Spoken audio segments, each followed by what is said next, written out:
Hi everyone. Yeah, the light hasn't blinked yet, but I'm going to. It will soon. Yeah, maybe. There it goes. Hi, my name is Emily, and I'm the young adult librarian at the Rock Island Public Library. And today I have two books for you that are both available through our Boundless app. I had to think about which one. I will say first, though, I'm going to be off next week, but we have our astronomy night. That is next Thursday, April 4th. So if you come to the Watts Midtown branch, starts at 7:30, ends at 9, and there will be bathrooms open in the Y. But the library, I think, closes at 8 that night. Yeah, I think they're open until 8 most nights. But Monday through Thursday, anyway. But yeah, stop by and see us if you'd like. Weather permitting, we'll be able to look at the stars, and we will be handing out eclipse glasses. So we had some yesterday. We had at all locations, but they were all given out yesterday. People came right in and picked those up. So if you missed out, and if you just plan to visit us again for this event anyway, then hey, perfect timing. You can grab your glasses or viewer them. Like, we also have the cards, which work the same as the eclipse glasses. It's just like a film that you can safely view the eclipse through. But yes, that is on April 4th. That's next Thursday, so come and see us. Also, I will say, though, if you're really hard up for eclipse classes, we're going to have more on the day of the eclipse, and you can check with other libraries because I know they've got them too. And speaking of space, this book is one I really enjoyed. Listened to the audio version, started this year, and it is called A City on Mars. And in this book, I should say first, the authors are Kelly and Zach Weinersmith. And they have written another book I really liked, which was called Soonish, about emerging technology. And the whole idea with this book is it is about what it's going to actually look like if humans really get out there, get to start to build settlements in space. And this has been in the news, certainly in recent years, because finally the cost of sending things to space has gone down a little bit. I think for a long time the number was, for every pound you want to shoot into space, okay, it's going to be about $10,000. So for a long time, that's part of why space settlements didn't grow the way a lot of people thought they would after the space race of the late 1960s, because for a long time, this remained a very expensive proposition. But it's gotten less expensive. There are some parts of rockets now we can reuse, and certainly having private companies enter this sort of endeavor has changed the game. But the authors of this book, Kelly is a scientist, Zach is a cartoonist. They get into the fact that they are maybe not as gung-ho as a lot of people are. A lot of people who are into the idea of space. I mean, yeah, I'm a big fan of space, both outer and personal. But just because we want to do something, or we're starting to get into maybe a situation where, okay, there's people with the money, and a lot of the technology in terms of getting to space does exist. But we need to start having conversations about what space settlement actually looks like. And that's what the authors do in this book. So the whole idea is we can't just think, how are we going to get to space? Because there's lots of different problems involved in being there, in living in space. Like, can people have kids in space? If you grow up in space, can you ever come back to Earth? Or will your bones break under different gravity? Throughout this book, like the authors, again, because Zach is a cartoonist, there's lots of different drawings kind of explaining things. But basically, this first third of the book gets into the fact that, hey, the moon's bad, Mars is bad. These are not environments where humans can live, obviously, but they're the least bad amongst our options, probably. So these are probably places where people might try and live in the next few decades. The problem, of course, is there's very little habitable space, or obviously, none of these places are habitable. Space itself, like a space station, or the moon, or Mars, without a lot of intervention, different technologies. And like you see on the cover, even if we were to build something like this, conflicts would happen because, I mean, it's people. And the authors, I agree with their sort of statement that just because we go to space doesn't mean people are going to suddenly miraculously change. There will still be conflicts, people will still fight over resources, and there are very few resources in the cold, black void of space. So like water. Yes, there's water on Mars. In fact, there's some frozen water on the moon. But people are going to be quick to try and claim this. And this hasn't been a problem until now because there is space law. In fact, there's a lot of laws regarding stuff that's in space now or on the moon. So for example, you can't move like the poop bags that were left behind by the Apollo astronauts. No, those stay there. And another thing you can do is you can remove like lunar regolith, like the stuff from the surface of the moon. Okay, that's been brought back to Earth. There's lots of samples of moon rocks and dust, but it's different taking these things for scientific samples, like small quantities of this. Like that's different than saying you own part of the moon. So that's where like the legal stuff comes into play. And the idea so far is like, hey, nobody technically owns the moon. And yeah, that's probably how it should stay. And so there are laws about commons, and basically the authors get into this and they explain in the context of Antarctica, because there are people who were born in Antarctica. The idea being that, oh, well, maybe this will establish a claim, like this country owns this part of Antarctica because one of their citizens was born here. But so far that's not really been the case, in part because Antarctica is a lot like space and it's hard to live there.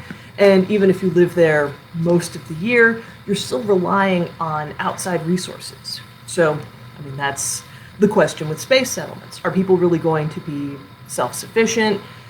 And what does that look like? Are you going to be eating crickets, or are you going to have to wait for shipments from Earth? And if that happens, what if there's a conflict between space colonies and people back on Earth? What happens in that situation, and how do we navigate this? So it's a really fascinating book. I like science like this because, again, it's just the authors diving into what would this actually look like. And they get into some myths. For example, the tampon bandolier.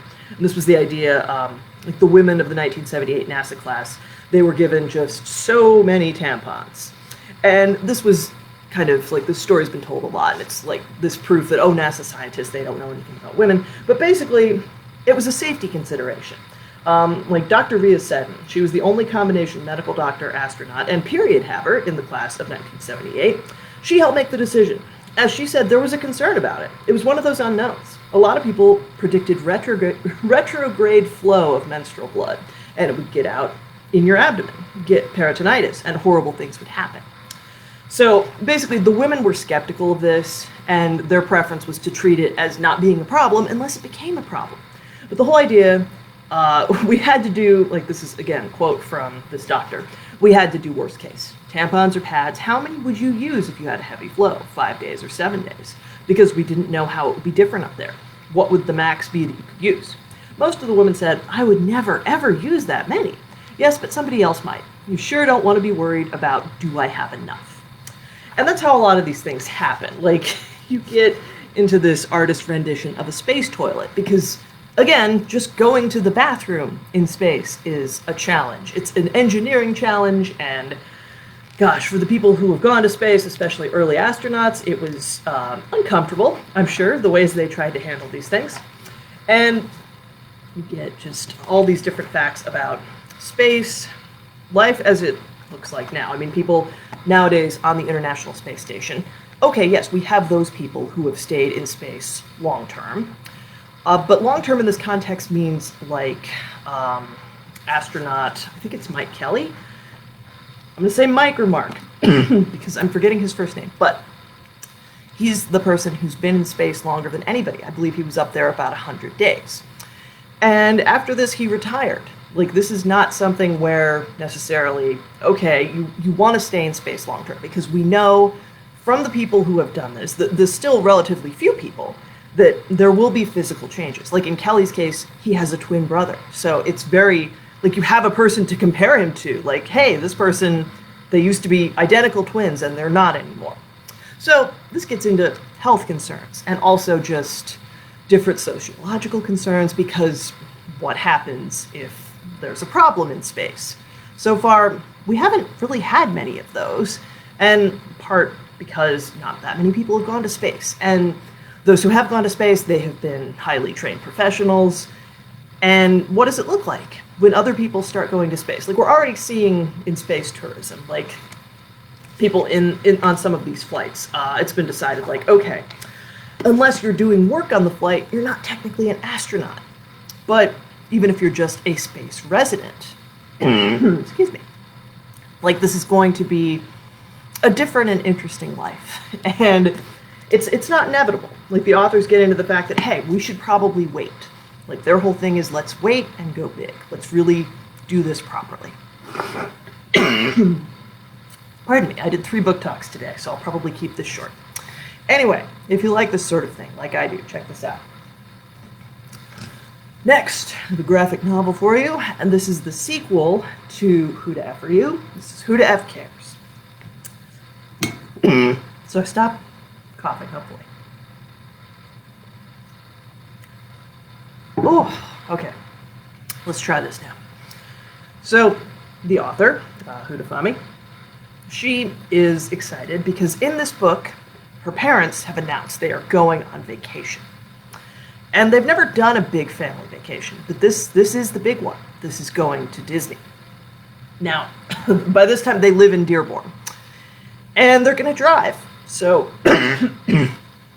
if you live in Michigan, you know what this means. This means a bit of a long drive. Well, for this family group, it ends up being about 24 hours because the family has to stop and pray.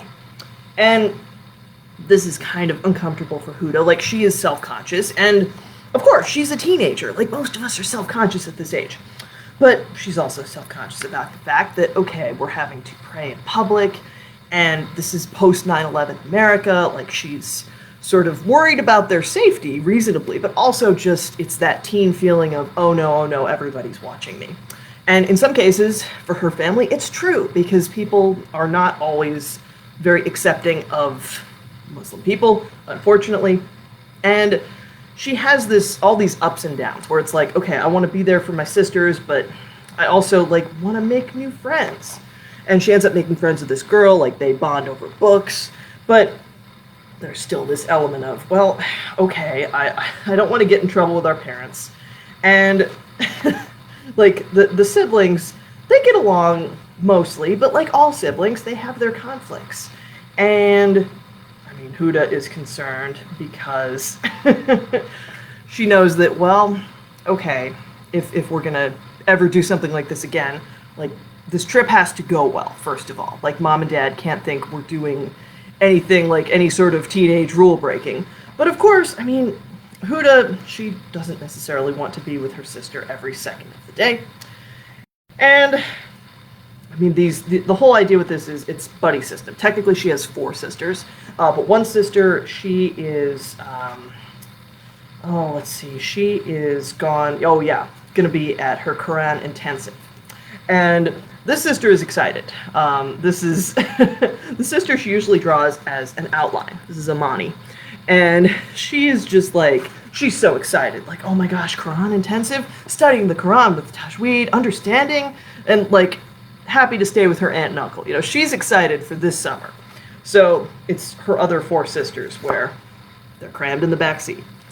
And they're stopping to eat, they're stopping to pray, but of course, like, the family makes it. It would be a shorter book if they didn't actually make it to Florida and make it to Disney. But the problem that Huda has, of course, is, again, striking that balance. Like, she's at an age where she kind of wants to have a little bit of independence and maybe hang out with her new friend, but she knows if her parents find out that she, like, left one of her sisters or, like, didn't watch her back while she was praying, that would be a big deal. She would be in trouble forever. And she gets accused of stuff, like, even when she hasn't done something wrong. Like, Huda's mom can be very protective, and she will sometimes, like with the sister, with the new friend, like, she gets very mad late in the book because Huda's mom says, "Who is Kyle? You know you're not supposed to text boys. I've had it up to here with your rule breaking." And Huda's like, "Kylie, it's Kylie. She's a girl." And then her mom's, "You think your mom is stupid?" And it's like, no. But then her sisters actually chime in and say, "Mom, Kylie is a girl's name. Yeah, she's the girl Huda met at the park." And it's like, I saw her too. They were in line. They were talking about books. And then Huda's mom is like, "Oh, okay, fine. I have confirmation from 3 of my children that this wasn't a thing." And Huda's just like, whoa, this is different from the usual arguments I have with my sisters, where it's like, their mom makes them switch rooms. Like, okay, who's going to share a room? And now it's like, wow, we're Like these people, my sisters, these people who I don't always get along with, they're coming to my defense. They're helping me kind of clarify things with our mom and save me from a misunderstanding that could get me in trouble. So it's an interesting book, and I really like, just if you enjoyed Huda F or you, it's this character, this person, like based on the author obviously, but it's her life and sort of growing up and what that feels like. Like these books do a great job of capturing that, and also just this particular person and her family in this very specific time and place. So again, feeling like you're just a teenager that doesn't necessarily fit in, and having to deal with the fact that, oh yes, I mean, there are absolutely parts of the United States where just being of an obviously different religion, it leads to a lot of questions and unwelcome attention. But again, Huda, like, she has a good time. Like you see like drawings of photos and what they do, and I mean, it ends up being this fun trip. Like, in spite of everything, it's sort of like, well, I mean, not everything goes well. At one point, one of her sisters is like, wow, you're the worst sister ever. But maybe she's not. Like, Huda gets to the end of this, and it's like, okay, I've made mistakes, everybody does, but I can be a better sister, and I appreciate the way that my sisters have shown up for me in our lives. So, if you enjoy humor, if you enjoy, like, humorous autobiography, it's that. And again, both of these books are available through Boundless, so you can check them out if they are not already checked out. Huda F Cares came out last fall, and I think A City on Mars was maybe, I think it was last year too. So these are both pretty new, but might be available, and if they're not, you can put them on hold, and Boundless will let you know when they're available. And thank you for watching. I will be back on, let's see, Tuesday the 9th. So I will see you then.